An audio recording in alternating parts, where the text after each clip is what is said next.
네, 우리 반갑게 한번 인사하겠습니다. 자, 샬롬 샬롬 반갑습니다. 반갑습니다. 네, 반갑습니다. 다들 잘 계시죠? 이번에는 참 힘드네요. 저도 개인적으로 거의 막바지에 온 것 같습니다. 마음이 코로나 때문에. 예. 여러분 2022년 3월 9일이 무슨 날인 줄 아세요? 쉬는 날인데. 3월 9일, 2022년 3월 9일. 네. 그냥 쉬는 날이 아니라 대통령 선거일이에요. 특별한 저기가 없는 이상 아마 그날 치러지게 될 것 같은데, 그래서 요새 여러분들이 인터넷 기사를 보시면 아마 대부분 그 정치권, 원래 뭐 정치권 기사는 많이 나오지만 요즘에 이제 대통령, 각 당의 대통령 후보를 이렇게 정하는 경선 시즌이잖아요. 경선을 왜 합니까? 경선에 나온 그 후보군들이 자신이 어떤 경력을 갖고 있는지, 어떤 이력을 갖고 있는지, 또 자신의 정치 철학은 무엇인지, 그리고 대통령이 되면 하고 싶은 뭘 할지에 대한 공약을 이제 발표하잖아요. 즉 자기가 대통령이 되기에 자격이 있다. 내가 자격이 있다라는 것을 선전하는 자리잖아요. 라고 말하고 싶지만 지금의 경선 과정들을 보면 발표가 아니라 이제 흑색 선전과 네거티브와 뭐 이런 것들로 범벅이 돼 있죠. 마타도어나 뭐 이런 것들요.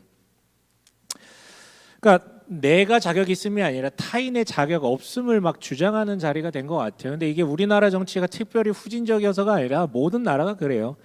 대통령 선거 때만 되면 멀쩡한 사람도 맛이 간다고 그러잖아요. 이게 어쩔 수가 없는 것 같아요. 그래도 여러분 그렇게 막 진흙탕 싸움을 보면서 포기하시면 안 돼요. 그 가운데서라도 누가 그래도 좀 더 나은가. 왜냐하면 진짜 대통령이라는 나라의 리더는 내 실제적인 삶과 우리 가족의 삶에 분명한 영향을 미친 사람이기 때문에 고심하셔야 돼요. 정말 누구에게 자격이 있는가.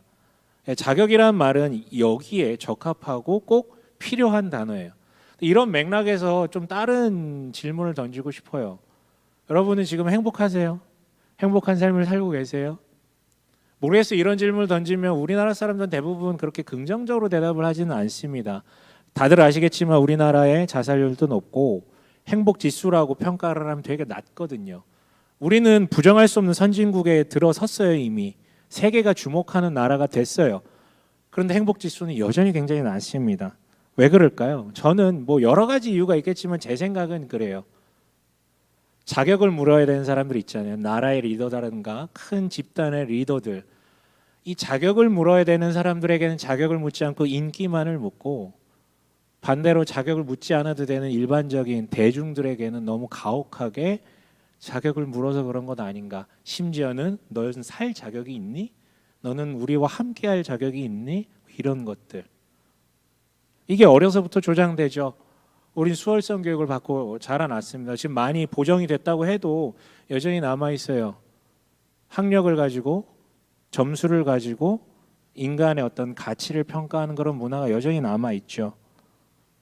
집값 떨어진다고 장애학교가 들어오는 것에 대해서 반발을 하고, 그러니까 함께할 자와 못할 자를 계속해서 나눠요. 작은 평수의 아이들, 뭐 빌라에 사는 아이들, 임대주택에 사는 아이들, 같이 못 놀게 하는 뭐 이런 이야기들. 대학 가서도 지방 캠퍼스나 특별 전형으로 들어온 사람들에게는 네가 이 잠바를 입을 과 잠바를 입을 자격이 있어? 우리 학교 잠바를 입을 자격이 있어? 이런 걸 묻고요. 아파트 경비분들에게는 에어컨 바람을 쐴 자격이 있는가? 뭐 이런 어떤 모두 이야기는 아니지만 이런 게 너무 자주 흔히 우리에게 들립니다. 그러니까 그냥 살 자격, 살아 있으면 그냥 살면 되는 건데 살 자격, 우리와 함께할 자격을 끊임없이 묻다 보니 되게 힘들어지는 것이죠. 그런데 한 번도 그 자격에 부합하지 못한 인생을 살아온 이들은 끊임없이 바닥으로 침몰하게 되고, 심지어는 이제 극단적인 생각까지도 가게 되고요. 반면에 어떤 이들은 자기가 잘나서 자기 능력으로 취득한 자격들도 아님에도 불구하고 환경과 부모에 의해서 조성된 자격임에도 이건 내가 잘나서 이렇게 얻은 거야 라면서 점점 더 분리시키는 방향으로 가곤 또 합니다. 이게 여러분 우리 세상의 논조인데 특히 우리 사회가 좀 그게 강한 것 같아요. 한국 사람들이요. 이 말인즉슨 뭐냐면 한국 사회를 살고 있는 우리도 거기에 물들어 있고 심지어는 그 시각으로 성경도 바라보게 될 수밖에 없다라는 것이죠. 오늘 본문은 그 얘기를 뒤집어 버리는 얘기를 하고 있거든요. 무슨 얘기를 하는지 한번 들어가 봤으면 좋겠어요. 무슨 얘기를 합니까? 우린 지난주에 요셉 이야기 2주간 걸쳐서 요셉 이야기 시작을 다뤘어요. 꿈 얘기 있죠? 그리고 창세기가 끝나는 50장까지 계속 요셉 이야기가 나올 겁니다. 근데 오늘 문득 38장 여긴 요셉 이야기가 나오지 않아요. 유다라는 야곱의 넷째 아들 이야기만 등장하고 있습니다. 이상하죠. 요셉이 주인공이고 요셉의 이야기만 할 건데 뜬금없이 여기 왜 갑자기 유다의 이야기가 이렇게 방대하게 나왔을까? 이거는 간단해요. 지난주에도 말씀드렸지만 37장부터 50장까지 이야기는 요셉 이야기가 아니라 누구 이야기를 하고요? 야곱의 후에 이스라엘의 이야기. 이스라엘이 어떻게 생겨났는가? 그 비루한 가나안 땅에 살던 땅 한쪽 없던 이들이 어떻게 이렇게 민족을 이루었는가에 대한 이야기를 하는 거라고요. 그런 의미에서 유다가 필요했어요. 왜냐하면 요셉은 아주 중요했어요. 왜냐하면 요셉이 이집트로 내려갔기 때문에 이런 말도 안 되는 반전이 일어난 거거든요. 하지만 그 이후에는 이스라엘이 민족으로 토대가 닦이고 국가가 형성되는 과정 중에 메인이 됐던 것, 장자가 됐던 건 누구입니까? 바로 이 유다예요. 다윗이 유다의 지파로서 이스라엘을 건국했고, 심지어 여러분 우리가 왜 유대인이라고 부릅니까? 이스라엘 사람들을 바로 이 유다의 이름 때문이에요. 여기서 비롯된 거예요. 그리고 우리가 신앙하는 예수님도 어디에서? 바로 이 유다 지파에서 나왔고요. 중요하다고요. 그래서 요셉만이 아니라 유다의 이야기가 여기 들어갑니다. 물론 꼭 여기여야만은 아닐 수도 있는데 왜 여기일까는 한번 생각해 보셨으면 좋겠어요. 하지만 여기서 아마 궁금증이 생길 거예요. 아마 창세기는 수도 없이 보셨기 때문에 요셉 이야기 정도까지는 우리가 다 알 거예요. 제가 출애굽기 19장부터는 안 물어볼 거예요. 근데 아마 그 전까지는 많이 보셨을 텐데 아마 의문이 드셨을걸요. 요셉 이야기가 이렇게 많은데 요셉이야말로 의인인데 흠도 결도 없는 의인인데 왜 요셉이 이스라엘의 장자가 된 것이 아니라 왜 유다가 되었을까? 저는 이거 어렸을 때부터 궁금했어요. 아니 이 위대한 요셉을 특히 오늘 읽어보시면 알겠지만 유다는 약간 뭔가 좀 삐리하잖아요. 근데 왜 요셉이 아니라 유다입니까? 오늘 본문 말씀은 아마 그에 대한 대답을 하기 위함도 분명히 있는 것 같아요. 한번 돌아볼게요. 자, 요셉이 이집트로 팔려갔습니다. 근데 그 즈음에 유다는 형제들로부터 분리돼요. 자기가 이제 나와요. 나와서 찾아간 곳에서 가나안 사람 수아의 딸을 만나 결혼을 하게 됩니다. 개역개정은 이렇게 그 장면을 얘기를 하고 있는데요. 딸을 보고 그를 데리고 동침하니라고 번역하고 있어요. 우리 한번 읽어볼까요? 몇 절입니까? 우리 38장 1절 한번 읽어볼게요. 함께 읽겠습니다. 시작. 그 무렵에 유다는 형제들에게서 떨어져 나가 히라라고 하는 아둘람 사람이 사는 곳으로 가서 그와 함께 살았. 2절도요. 유다는 거기에서 가나안 사람 수아라고 하는 사람의 딸을 만나서 결혼하고 아내와 동침하였다. 이것을 개역개정은 딸을 보고 그를 데리고 동침하니라고 번역했고요. 보다 더 직역하면 동사가 이렇게 쓰여요. 보았다, 취했다. 여러분 이거 기억나세요? 보았다, 취했다. 하와가 선악과를 따먹었을 때 썼던 그 동사 조합. 세겜성에서 세겜이 디나를 겁탈했을 때 쓰였던 동사 조합. 그 외에도 몇 번 더 나와요. 그럼 뭐 얘기하고 있다는 거예요 지금? 그 하와 때부터 있었던 그 타락의 현장이 지금 오늘 또 반복돼. 아니 왜요? 지금 겁탈한 것도 아니고 정식으로 결혼한 건데요. 근데 왜 이게 타락입니까? 누구랑 결혼했어요? 가나안 여자랑 지금 결혼한 거잖아요. 가나안 여자가 부정해서가 아니라 하나님께서 금하셨었어요. 그 이스라엘 그 아브라함의 그 자손들에게. 그러고 보면 지금 유다는 정확하게 데칼코마니에요. 누구랑? 에돔을 세운 에서랑요. 에서가 성공하기 위해 성취하기 위해 형제 야곱과 그 땅을 경지고 세일로 가서 나라를 세우죠. 그런데 그 에서는 또 누구랑 결혼했었어요? 정확하게 가나안 여인들과만 결혼을 합니다. 똑같아요. 그러니까 지금 성경이 얘기하고 있는 것입니다. 비록 야곱의 아들이었지만 유다였지만 그는 지금 하나님이 말씀하신 이스라엘의 길이 아니라 에서의 길, 에돔이 세워진 그 길을 가고 있다라고 지금 고발하고 있어요. 그 후에 이 유다는 세 명의 아들을 얻습니다. 에르, 오난, 까먹었어. 네, 셀라. 외웠는데 까먹었어요. 에르, 오난, 셀라. 그리고 조금 시간이 지나 아이들이 성장하자 결혼을 시키죠. 뭐 빨리 시켰겠죠. 첫째 아들이 결혼을 해요. 근데 역시나 어떤 여자와 가나안 여자와 결혼시킵니다. 그 이름은 다말이었어요. 그런데 무슨 일이 발생합니까? 7절 함께 읽어볼게요. 함께 읽겠습니다. 시작. 유다의 맏아들 에르가 주님께서 보시기에 악함으로 주님께서 그를 죽게 하셨다. 그 악이 얼마나 대단했길래 그런지 모르겠지만 하나님께서 그를 죽이셨대요. 이거 처음 나와요. 하나님께서 누구를 심판하며 죽였다는 얘기가. 아무튼 우리는 궁금하지만 성경은 대수롭지 않게 그냥 이것만 얘기하고 넘어가요. 그 다음에 이 사태에 대해서 유다가 결정해야 되는 것들이 있었어요. 그래서 결정한 게 바로 그 후속 대책이 8절이었거든요. 둘째 아들 오난을 불러서 이렇게 말합니다. 8절 함께 읽겠습니다. 함께 읽습니다. 시작. 유다가 오난에게 말하였다. 너는 형수와 결혼해서 시동생으로서의 책임을 다해라. 너는 내 형의 이름을 이을 아들을 낳아야 한다. 오난에게 부탁한 게 뭐냐면요. 당시 고대 근동에 있었던 풍습인데요. 제도와 같은 풍습인데 형사 취수제라는 제도가 있었어요. 말이 좀 어렵죠. 나중에 룻기 같은 데 보면 기업물을자 뭐 이렇게 등장하는 건데 형사 취수제가 뭐냐면 당시에 전쟁이 워낙 많다 보니까 젊은 남자들이 많이 죽었어요. 빨리 죽었다고. 근데 이 사람이 결혼을 한 상태에서 자식을 낳지도 못한 채 죽었을 때 문제가 생기는 거예요. 자식을 낳았으면 이 자식을 통해서 그 가문이 이렇게 뻗어 나갈 수 있잖아요. 자식이 없으면 우선 그 당대에는 번성하는 게 가장 큰 핵심이었기 때문에 가문 하나가 없어진다는 거기 때문에 되게 큰 문제가 있었고, 두 번째 문제는 뭡니까? 그렇게 살아남은 아내, 그러니까 자녀도 없고 남편도 없이 살아남은 아내는 평생을 과부로 비루하고 비천하게 살 수밖에 없었어요. 너무 비참해지는 인생이거든.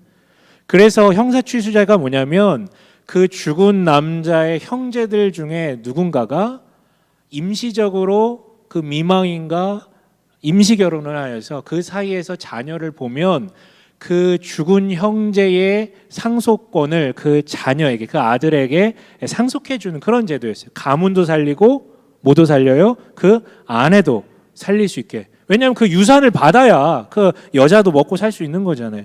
굉장히 좋은 의도예요. 굉장히 좋은 제도고 선한 것이죠. 근데 여러분, 우리의 삶이 제도가 없어서 악한 일들이 발생하나요? 제도는 무수히 만들어져요. 근데 꼭 시간이 지나면 그 제도의 맹점들이 드러나고 그것을 악용하는 인간들이 드러나겠죠. 형사취수제가 있었고 지키는 사람들도 있었지만 안 지키는 사람도 많았고 나아가 악용하는 사람들도 있었어요. 어떻게 악용해요? 그 형제의 미망인과 결혼했는데 자녀가 생성되지 않는다면, 그러면 형제의 유산도 자기가 갖고 그 아내도 합법적으로 자기가 갖고, 이런 가능성이 있는 거예요. 자, 이런 맥락에서 유다는 둘째 아들 오난에게 네가 계승해라, 형수와 임시 결혼을 해서 자녀를 생산해라, 이렇게 했어요. 유다 좋은 의도에서 얘기한 거예요. 하지만 오난은 계산이 있었어요. 자기 명예를 지키기 위해서 알겠습니다라고 대답은 했지만 어떻게 해요? 자녀를 생산할 마음이 없었어요. 가만히 있으면 형의 모든 재산, 심지어 형은 더 많이 받거든, 유산을. 자기보다 2배를 받거든요. 그것도 내 거, 내 것도 내 거, 그리고 누구? 이 여자도 내 거. 이중적 악을 벌인 것이죠. 형의 가문을 멸문시키려 했고, 두 번째로 형수를 반복적으로 소위 말해 창녀 다루듯이 범했어요. 보시면 알죠? 자연 피임을 자기가 일부러 한 거. 동사를 보면요, 반복, 일회성이 아니라 반복적으로 했다라고 드러나요.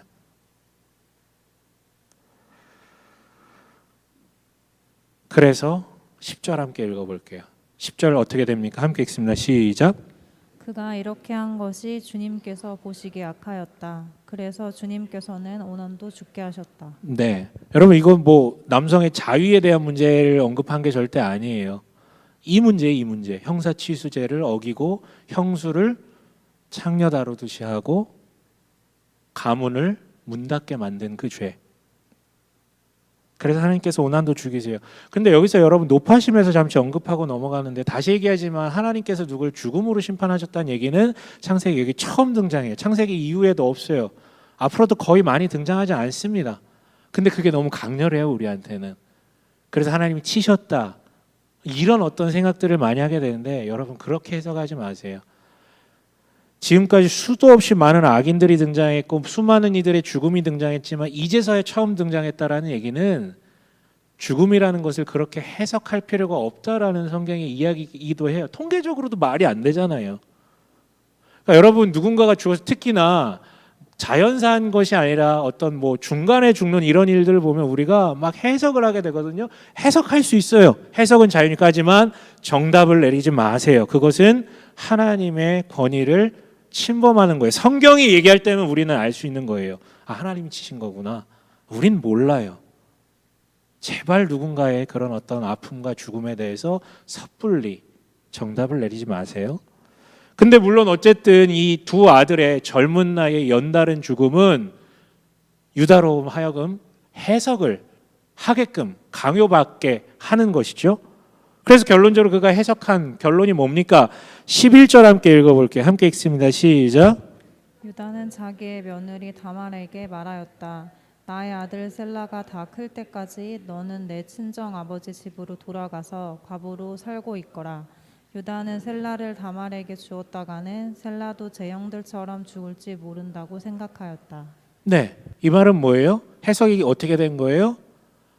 명시되진 않았지만 우연의 일환의 그 중심에 있는 이 다말, 그녀가 문제구나 라고 해석이 됐던 거예요. 여러분 이거는 유다만의 시각이 아니라 당신이 유다라도 아마 그렇게 생각들 하셨을 수 있어요. 당신들이 유다라도요. 그리고 이거 인간 누구에게나 있는 해석법이죠. 시각이죠. 일명 희생양 삼기 있잖아요. 이해되지 않는, 해석할 수 없는 아픔과 고통의 문제가 반복될 때 우리는 정답을 알 수 없는 그 상황 속에서 타인을 희생양을 삼아요. 나의 감정의 배설구로. 그 중에서도 어떤 사람에게 약자들에게 주로 이 짓을 합니다. 여러분 1923년인가요? 1923년에 일본에 관동 대지진이나 간토 대지진이라고 엄청난 그 지진이 있어가지고 수만 명이 죽었어요. 그 이후에도 막 병들고 막 뭐 잘못된 그 지진 이후에 막 물 때문에 죽는 사람, 질병 때문에 죽는 사람도 많잖아요. 이 참혹한 고통 가운데 이상한 유언비어가 퍼지기 시작했죠. 조선인들이, 그 일본에 끌려왔던 조선인들이 요 계기로 이제 우물에 독을 타가지고 일본인들을 죽이려 한다. 이게 이제 막 유언비어처럼 퍼져가지고 어떻게 됐습니까? 광기가 일어나서 조선인들이면 무조건 잡아다가 죽이기 시작했어요. 6천 명이 죽었대. 6천 명 넘게. 여러분 이게 일본 사람들의 잔혹함을 얘기하는 겁니까? 일본 사람만 그럴까요? 여러분 중세 기독교에서 마녀사냥이라고 들어보셨죠? 그 왜 발생합니까? 자연재해와 흉년이나 이런 어떤 아픔의 문제들 앞에 혹은 교회 부패가 막 드러나기 시작하니까 희생양을 삼기 시작한 거예요. 타겟팅을 잡아가지고 저것들 때문이다. 가장 약한 이들. 옛날에만 그랬나요? 여러분 우리는 안 그렇습니까? 회사에서 상사한테 개까임을 당한 다음에 누구한테 풀어요? 애꿎은 아파트 경비 아저씨한테, 애꿎은 카페나 음식점 점원들한테, 그래도 될 만한 사람들한테 풀잖아요.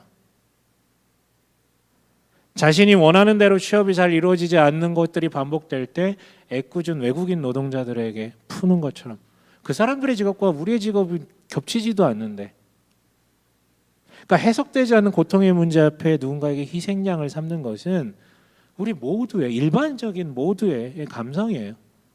특별히 악한 사람들이 아니라요. 자, 시간이 흘렀어요. 유다의 아내가 일찍 죽게 됩니다. 그렇다면 이제 이 형사 취수제를 할 수 있는 사람이 누구밖에 안 남았다라는 거예요? 셀라. 그리고 한 명 더 있죠. 누구? 유다.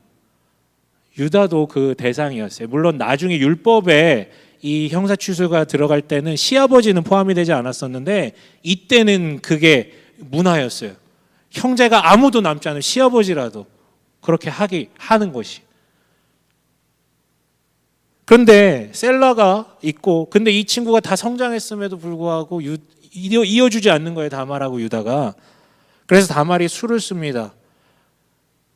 아내의 죽음의 그 장례가 끝난 이후에 마침 어떤 날이 다가왔냐면 마치 농부들이 1년 수확을 거두는 추석처럼 목축업을 하는 이 사람들의 가장 큰 추석과 같은 날이 바로 이 양털 깎는 날이었거든. 1년 수확을 거두는 날 같이. 그래서 유다는 자신의 양떼를 맡겨 놓았던 그 딥나라는 곳으로 올라가서 그 뭐 축제 겸 그 양털을 잘 깎기 위한 그걸 감시 겸 올라가요. 그런데 다말이 이 소식을 듣고 딥나로 갑니다. 그런데 의복을 갈아입어요. 당시 과부는 의복을 입고 있었어야 돼요. 과부임을 드러낼 수 있는 의복. 그럼 사람들이 또 불쌍해 여기고 뭐 그런 게 있었거든요. 남자들이 안 건드리고 이런 거. 그런데 딥나래요. 그 다말이 옷을 갈아입습니다. 어떤 옷으로요? 창녀라고 불리는. 근데 그냥 창녀가 아니라 그냥 몸 파는 창녀가 아니라 신전에서 일하는 창기의 옷을 입게 돼요.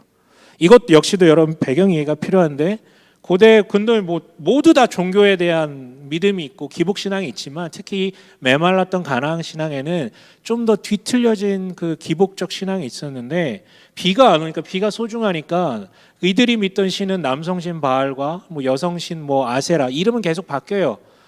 근데 이 남성신 여성신이 늘 있고 이 두 신이 성적 교합을 할 때 그때 이제 비가 내린다라고 좀 믿었거든요. 근데 이걸 자극하려면 이 땅 밑에서 남성과 여성이 신전 창기와 이 제사를 드리려는 이 남자들이 성행위를 하면 신들을 자극해서 비가 내린다. 이런 어떤 믿음이 있었어요. 양털 깎는 것도 마찬가지의 맥락에서 그런 어떤 신전 창기들이 있었던 것 같아요. 지금 다말이 그 복장을 입었다라는 거예요. 아니나 다를까 유다가 지나가다가 그 모습을 보고 콜링을 하죠. 너 나한테 들어와라.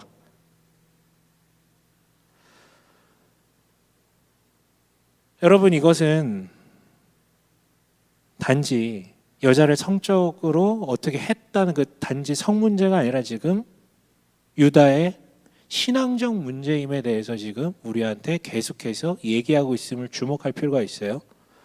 왜냐하면 그 성행위는 쾌락이자 기도였기 때문에 우리가 거기에 대해서까지 너무 현대인의 잣대를 들이댈 필요는 없어요. 문제는 여기서는 신앙적 문제를 지금 지목하고 있구나라고 이해하시면 돼요. 그런데 지목당한 다말이 그 하룻밤에 대가를 요구합니다. 유다가 보니까 나 지금 갖고 있는 거 없는데 너 뭐 신전 창기가 뭐 대가를 요구하냐 하면서도 몸이 다른 거예요. 그래가지고 주겠다. 담보물이라도 달라 그래서 담보물을 줬어요. 나중에 이게 되돌려 받으면 되니까 대가를 치르고 그래 하룻밤을 지냅니다. 둘은 빠빠이 했죠. 이후에 유다가 그 담보물을 되찾기 위해서 왜냐하면 중요한 것들 도장 뭐 이런 것들이 중요한 거니까 그걸 찾기 위해서 치를 삭과 대리인을 불러가지고 그 치를 삭을 가지고 가서 찾아오라고 합니다. 근데 아무리 찾아도 없는 거예요. 뭐라고 합니까? 그래서 사람들한테 물어보니까 이 동네에는 그런 여자가 없습니다. 라는 되게 얼렁뚱땅 이거 되게 이상한 대답을 듣게 돼요. 근데 유다가 그 중요한 물건을 더 찾으려고 하지 않고 그만 찾자라고 선언해 버립니다. 왜요? 더 이상 들쑤시고 다니면 자기 명예에 문제가 생기니까. 자기는 신전 창기인 줄 알고 들어갔으나 그게 아니라 일반적인 창기에게 자기가 몸을 내어준 그런 구도가 되기 때문에 자기의 명예를 훼손하고 싶지 않아서 그만 찾아라. 그리고 그냥 마무리 지은 거예요. 그런데 어떻게 됩니까, 여러분? 근데 여러분 되게 웃기지 않아요? 참 이중적이지 않습니까? 뒤로는 가진 욕망을 다 발산하는 행위들을 하는데 어쨌든 또 앞으로는 도덕적이다, 명예롭다 이런 어떤 평가를 듣고 싶어하는 이 유다의 생김새. 근데 여러분 우리한테도 그런 것들 있잖아요.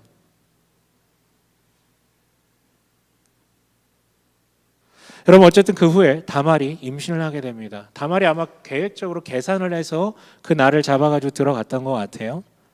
3달이 지나 다말이 임신했다는 소식이 유다에게 귀에까지 들어가자 유다가 폭발합니다. 그리고 뭘 명령합니까? 저 여자를 끌어내어 화형에 처하라라고 얘기를 합니다. 근데 여러분 이것도 되게 이상한 거예요. 여러분 예수님 당시에도 우리가 알고 계시지만 가늠한 여인을 뭘로 쳤어요? 돌로 쳤고요. 이거는 그 당시의 관습이 아니라 고대 근동에 예전부터 있었던 관습이에요. 돌로 치는 거예요. 돌로 치는 거. 만약에 필요하다면.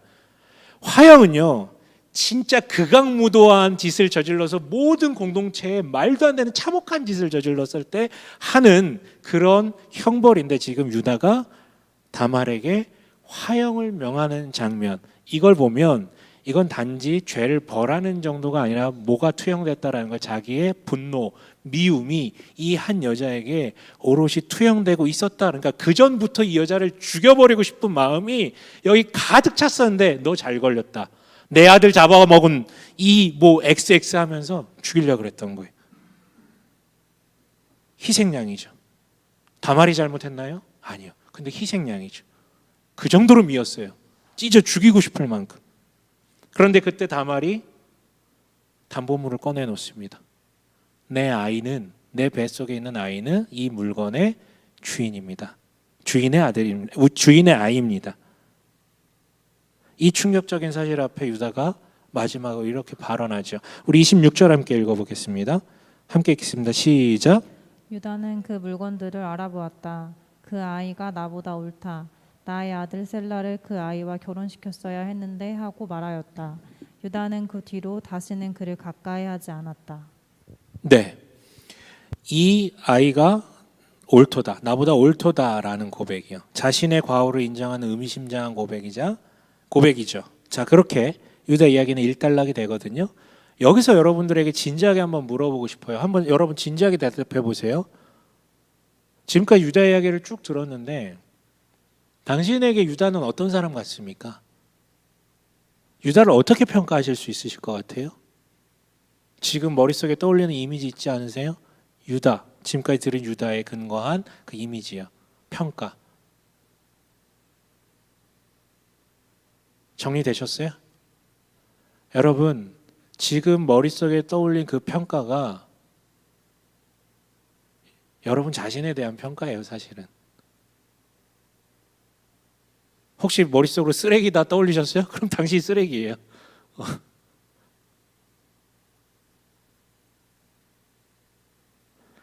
여러분, 유다는 우리 얘기예요. 진짜 우리 얘기예요. 자신의 성취와 성공을 위해서 열심히 살지만 그게 잘 안 될 때는 뒤로 헛짓거리도 좀 합니다. 헛짓거리도 좀 해요. 하지만 대외적으로는 명예롭게 선하다, 도덕적이다, 심지어 신앙적이다라는 평가를 받고 싶어 해요. 그렇게 선한 일들도 많이 하고요. 그래서 형사 취수제도 지켜요. 남들이 야, 유다는 멋있다. 저거 지키다니. 하지만 인생이 자기 마음대로 풀리지 않을 때는 누군가 하나 잡아놓고 희생양을 삼는, 너 때문에 그래. 너 때문에 내가 이렇게 된 거야. 우리 얘기예요, 우리 얘기. 우리 얘기. 그런데 여러분, 우리 오늘 지금 38장에서 유다 얘기를 이렇게 나누었는데 이어진 39장은 다시 요셉으로 돌아가요. 정말 유다랑 정반대입니다. 진저리 치게 유다랑 정반대예요. 다말에 대한 책임이 있음에도 불구하고 과부로 놔두었고 자기 스스로 창녀를 찾아갔고 도덕적으로, 윤리적으로, 신앙적으로 타락했었던 유다와 달리 요셉은 아시죠? 보디발의 아내, 끝까지 그 유혹에 넘어가지 않는, 심지어 그래도 될 수 있는 환경이, 그걸 통해서 복을 더블로 받을 수 있는 그런 상황임에도 불구하고 하나님 앞에 난 약속했기 때문에 범죄할 수 없다.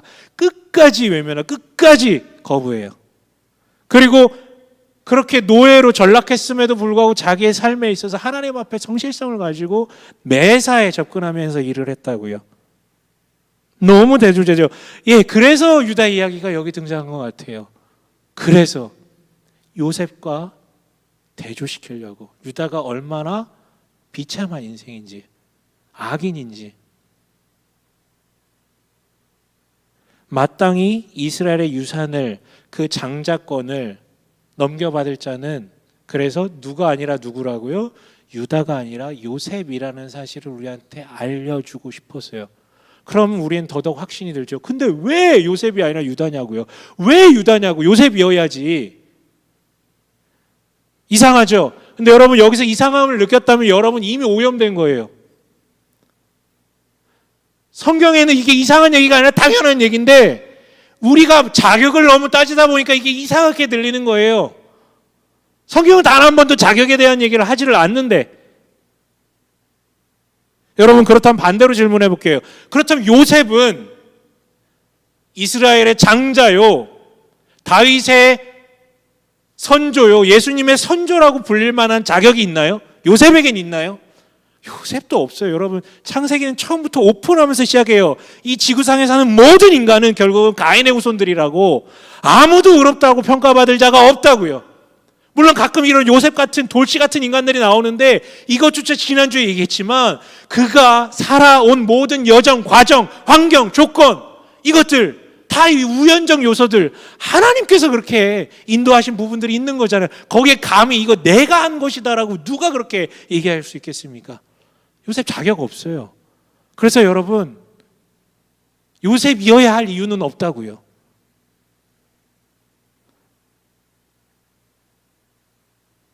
요셉에게도 자격이 없기 때문에 요셉이어야만 할 이유는 없어요.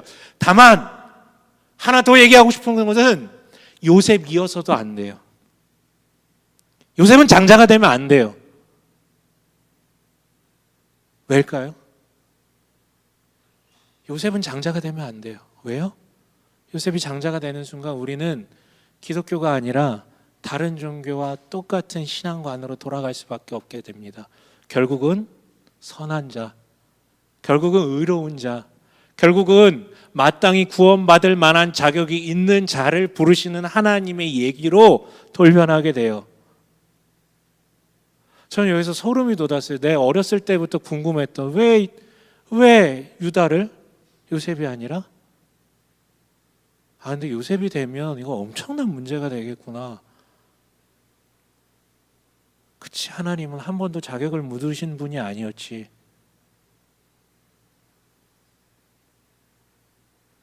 여러분 그래서 요셉이 아니라 유다예요. 그래서 이스라엘은 고귀하고 성결한 혈통 요셉의 후손으로 세워진 나라가 아니라 이렇게 명예를 추구하지만 비열함이 상존하고 선한 행실도 하지만 희생양 삼는 데 주저함이 없는 이런 보통 사람 유다를 통해서 세워졌음을 우리한테 알려주는 거예요. 진짜로 성경은 약한 사람들로 일하신 하나님의 이야기, 심지어 악한 사람들, 악했던 자들을 불러셔서 일하신 하나님 이야기로 가득 차 있어요. 여러분 그렇다면 결론이 나죠. 유다 같은 자가 이스라엘로 섰다면 누구도요? 우리가 유다라 그랬죠. 우리도 자격은 충분해요. 여러분 교만하라고 하는 얘기는 아니에요. 하지만 여러분 우리도 자격은 충분해요. 겉으로는 명예와 도덕을 추구하지만 속으로는 늘 딴 생각하고 욕망하는 당신도 자격이 충분하다고요. 심지어 세겜성에 가서 인간이고 재물이고 동물이고 다 약탈했던 유다처럼 그런 도둑질한 전력이 있는 당신도 자격이 충분하다고요. 심지어 신전 창녀를 취함으로 성적 타락에 빠졌던, 종교적 타락에 빠졌던 그런 당신이라도 자격은 충분하다고요. 하나님의 약속을 저버리고 가나안 여인과 결혼했던 혹은 이혼했던 사람일지라도 자격은 충분하다고요. 누가 여기서 벗어날 수 있습니까? 누가 자격을 물을 수 있습니까? 물론 여러분 자격을 말할 수 있는 포인트가 없지는 않아 보여요. 아까 우리 읽었던 그 대사 있잖아요. 유다가 마지막에 뭐라고 얘기합니까? 이 아이가 나보다 옳다. 사실 유다는 자기 수치심 아래 그 여인을 쥐도새도 모르게 다 없애버릴 수도 있었어요. 자기는 끝까지 선하다라는 어떤 그런 것을 대외적으로 발설하기 위해서. 근데 막판에 몰리자 그 여인을 죽인 것이 아니라 어떻게 해요? 이 아이가 나보다 훨씬 옳다 라고 자신의 것을 고백해요. 조건이, 자격이 있다면 이거밖에 없어요. 뭐요? 하나님 앞에 의로움을, 나의 선함을 드러내는 것이 아니라 나는 정말 틀린, 하나님 없으면 틀린 인생, 죄인 된 인생이 맞습니다라는 그 직면, 그거 하나밖에 없어요. 그게 있을 때 비로소 진짜 선하신, 나를 복되게 하신 하나님을 의존할 수 있기 때문에요. 그것이면 돼요.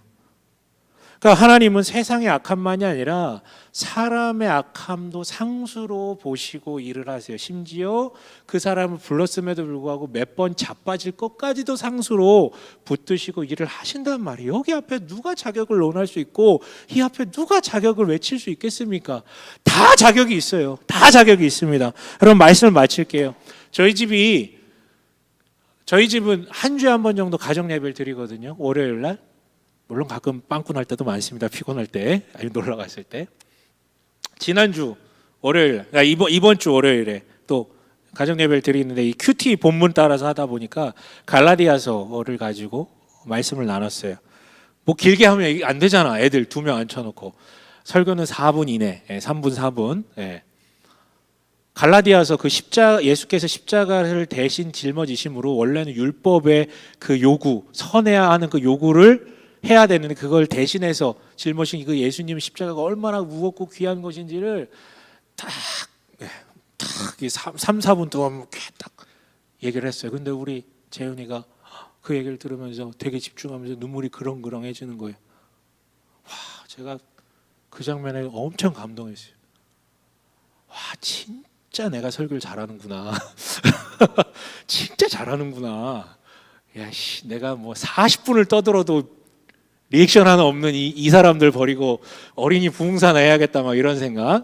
장난이고 그런 생각 안 들었어요. 그게 아니라 그걸 보고 제가 예배 마치고 잠깐 되게 부끄러웠어요.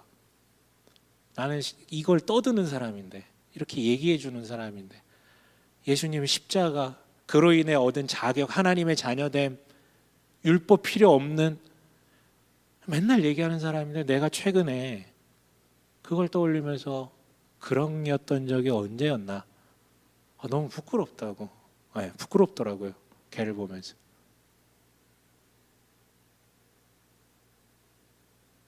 또다시 내가 사람들의 평가, 그래서 자격, 이런 것에 매몰됐던 것 아닌가? 여러분, 유다 이야기는 어떻게 마무리됐습니까? 다시 한번 마지막 절 26절 한번 읽어볼게요. 함께 읽습니다. 시작. 유다는 그 물건들을 알아보았다. 그 아이가 나보다 옳다. 나의 아들 셀라를 그 아이와 결혼시켰어야 했는데 하고 말하였다. 유다는 그 뒤로 다시는 그를 가까이 하지 않았다. 네, 마지막에 뭐라고요? 유다는 그 뒤로 다시는 그를 가까이 하지 않았다. 여러분, 이거 오해 마세요. 함께해서 더러웠고 다시는 만나지 말자, 이거 아니라요. 이후로는 그녀의 성을 취하지 않으므로 이 여자는 첫째 에르의 정식 부인이고 이를 통해 낳은 아이들은 누구? 그 첫째의 아들이다라는 것을 보장해 줬다라는 얘기예요. 그러니까 뭐냐면 버렸다는 게 아니라 품고 있되 건드리지 않고 그녀를 보장해 줬다는 얘기라고요. 웃기죠. 자기 욕망에 충실했던 그 유다가 전혀 그럴 의도가 없었는데 기업 무르는 자가 돼버렸어요. 그래서 사람들은 저런 의인이 있다니 이 시대에도, 그렇게 칭송받는 의인으로 불림받는 자가 돼버렸네요.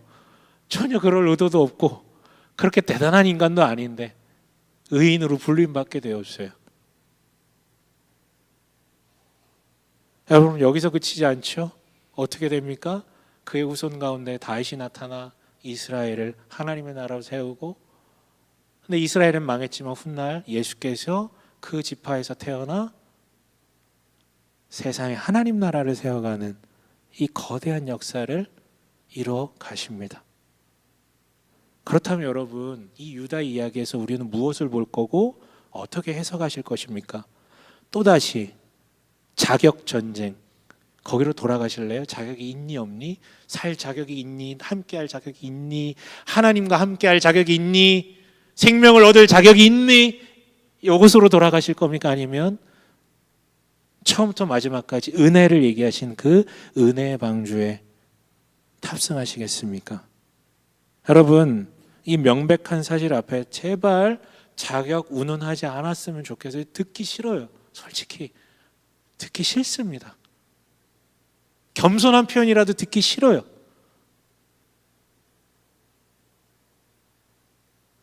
이걸 우리가 누릴 수 있다면 여러분 타인도 그런 자격이라는 잣대로 보지 않으셨으면 좋겠어요. 누군가를 여러분 혹시 너무 증오스럽고 미워하는 사람 계신가요? 막 화형, 아까 얘기했던 그 화형으로 막 진짜 찢어 죽일 만큼 미운 사람이 혹시 계신가요? 분노에 찬?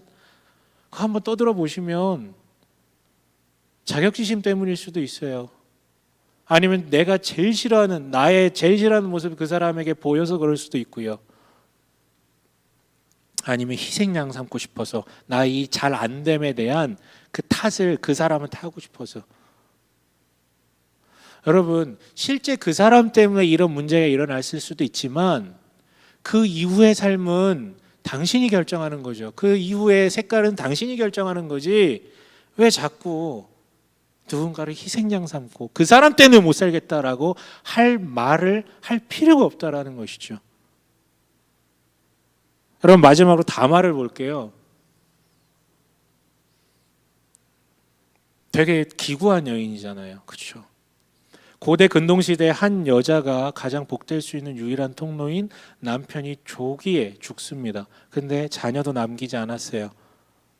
하지만 패자부활전이라는 제도가 있어가지고 둘째 아들과 연결됐는데 이 소위 말해 XX는 진짜 나쁜 놈이었어요. 자기의 성만 취하고 창녀처럼 자기를 대한 거였어요. 근데 그 놈마저도 죽네. 자녀를 생산할 가능성이 없네. 근데 유다가 시아버지가 나머지 한 명과는 연결시켜주지 않으려고 해요. 그리고 과부로 살래요. 평생 수절하고 있으래. 평생이 아니라 그냥 수절하고 있으래.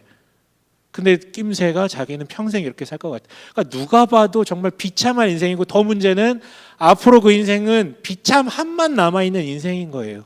누가 봐도 최악이죠. 그러니까 누가 봐도 야, 살짝 자기가 자신이 봐도 살 자격이 없어요.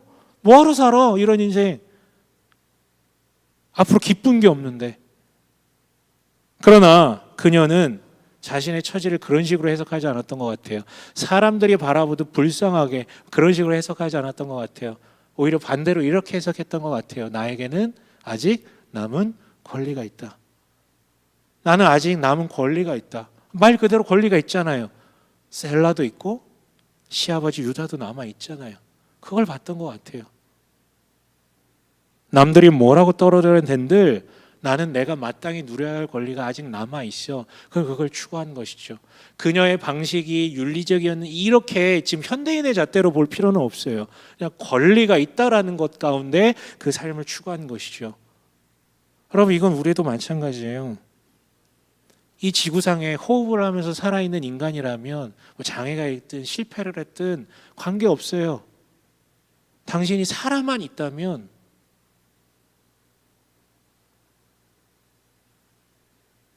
인간이라면 당신에게는 권리가 있습니다. 권리가 있어요. 여러분, 이거는 이미 물론 헌법에도 보장된 것이지만 여러분 앞에서도 얘기했잖아요. 법이 없어서 문제가 안 생기냐고요. 제도가 없어서 지금 우리가 이러냐고요. 인간성의 문제잖아요. 그래서 우리는 특히 우리 사회는 더더욱 아니 살아있으면 그냥 권리가 있는 건데 자꾸 뭔가 자격을 입증을 하래. 권리를 누리려면. 그래서 끊임없이 불행을 호소하죠. 아니요, 당신은 권리가 있어요. 이거 인권 얘기가 아니라 살아있는 인간이라면 당신의 과거가 어떻든 지금 현재 어떤 결격 사유가 있든지 간에 살아만 있다면 하나님으로부터 사랑받을 권리가 있다고요. 우리 아까 찬양 불렀죠. 정말 맞아요. 당신은 사랑받기 위해 태어난 사람이에요. 아무도 사랑하지 않아도 하나님으로부터 사랑받을 권리가 있다. 이거 주장해야 되는 권리예요. 성경을 통해서 약속한 권리라고요. 누려야 되고 주장해야 된다고. 남에게도 그리고 알려줘야겠죠. 야, 네 인생 망한 게 아니야. 희생양 당해서 공격받는 이에게 아니야. 사랑받을 권리가 있어. 네 살아있잖아. 사람이잖아. 교회 안에서도 내가 죄가 많아서 이렇게 누가 죽었고 이렇게 아프고 이렇게 실패한다. 하나님 나 사랑하실까? 아니 그 사람한테도 얘기해 줘야 돼요. 그딴 소리 그만하라고. 하나님 너 사랑하신다. 권리가 있다고. 너 모르잖아 왜 그런지. 근데 왜 자꾸 그런 식으로 해석해? 하나님 너 사랑하셔. 같이 가자. 해석해 줘야 된다고요. 손 잡아줘야 된다고요. 그리고 반대로 그 성취함을 통해서 자격을 얻으려고 하는 그 아등바등하려고 사는 그 사람들한테도 얘기해 줘야 돼요. 그것이 너의 자격을 만들어주는 게 아니고 그분이 주시는 사랑을 온전히 누릴 때 그때 자격이라는 게 이 안에 누구도 무너뜨릴 수 없는 자격이라는 게 생긴다. 얘기해 줘야 돼요. 그렇게 살면 나중에 반드시 무너지기 때문에 그건 모래성과 같은 것이기 때문에 얘기해 줘야 돼요. 그것이 우리의 숙명입니다. 먼저 누리시고 얘기해 주시길 바라요. 여러분 그렇게 누군가의 자격을 되찾아주고 누군가의 권리를 되돌려주는 우리 되게 주님의 이름으로 간절히 축원합니다.